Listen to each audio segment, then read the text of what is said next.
In the last 10 years here in Utah, just 12% of the more than 13,000 rapes reported to law enforcement led to rape charges. Now, some reports lead to lesser charges, others lead to no charges at all. Prosecutors tell the KSL Investigators Utah's law and what's required to prove it are a problem. But as Daniela Rivera shows us, repeated attempts to fix it have gone nowhere on Capitol Hill. Listen up. If you're in Utah or a woman in Utah or likes, shares, and comments. After finding out that no charges were going to be This is what some survivors of sexual assault say it takes to be heard. I want his name and his face out there so that no one else has to fall victim to him.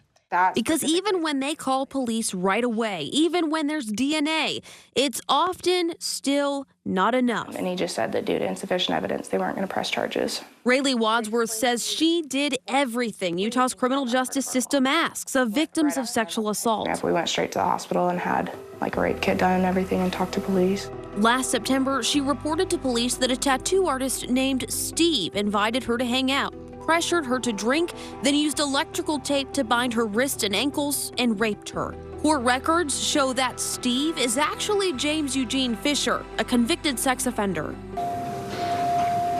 The KSL investigators caught up with Fisher at the Ogden courthouse earlier this month, where he was being sentenced in a different case for skirting the state's sex offender registry requirements. One of your clients says that you raped her. Is that true? He didn't answer any of our questions.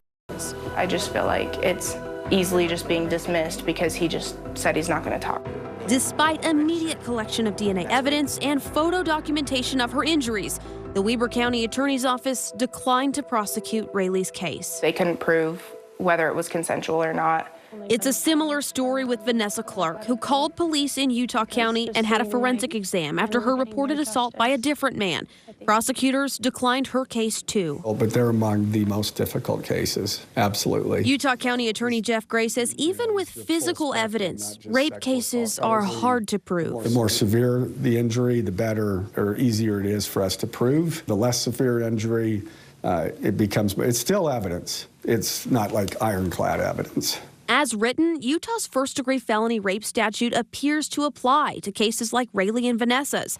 But prosecutors say case law and interpretation by the courts means whether or not they can charge a person often hinges on the issue of consent. We have to prove that he should have been aware of her non-consent. What gets missed in that analysis is a common trauma response to sexual assault. I just let it happen because I was so scared to fight back. Tonic immobility is a physical and neurological response that prevents victims from resisting. Prosecutors and officers and advocates need to understand that's very common. Donna Kelly spent decades prosecuting sex crimes. She says it's time for change. How about if we assume as our society that we don't want people penetrating our bodies when we haven't expressed that that's what we want? Kelly supports a bill Utah Representative Angela Romero worked on with leading sexual violence researcher Dr. Julie Valentine.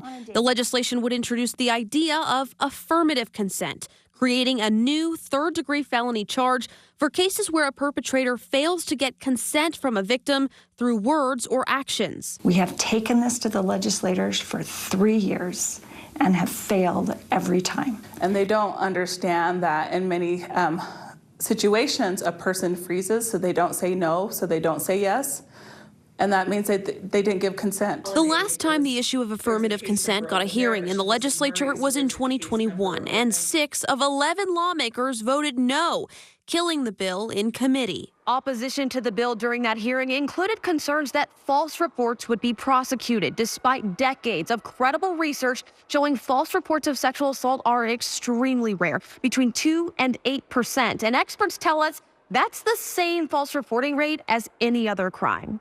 The credibility of accusers is very often discounted. Law professor Deborah Turkheimer has studied affirmative consent laws in 3 states where it's already on the books. The cases that are brought in these jurisdictions, if anything, involve sleeping victims, intoxicated victims, extremely intoxicated victims, and victims who are either in fear or very surprised, but not the kind of confusing communication and mixed signals that opponents of affirmative consent tend to worry about. Did you find any negative consequences to affirmative consent legislation in practice?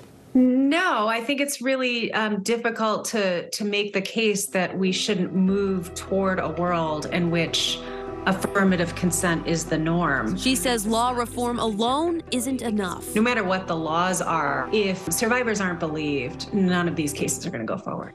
Adopting affirmative consent law here could mean fewer sexual assault cases in Utah reach the same devastating dead end. And they've decided that they will not be pressing charges due to insufficient evidence. Since posting that, leaving survivors trying to protect others when they say Utah's justice system fails. I'm getting all this support and all this help from so many people, but not from the people that actually can do something about it. We reached out to the 4 current Utah lawmakers among those who voted no on Romero's bill. They didn't get back to us. We will continue to follow efforts at the legislative level to improve Utah's low sexual assault prosecution rate. Mike and Debbie.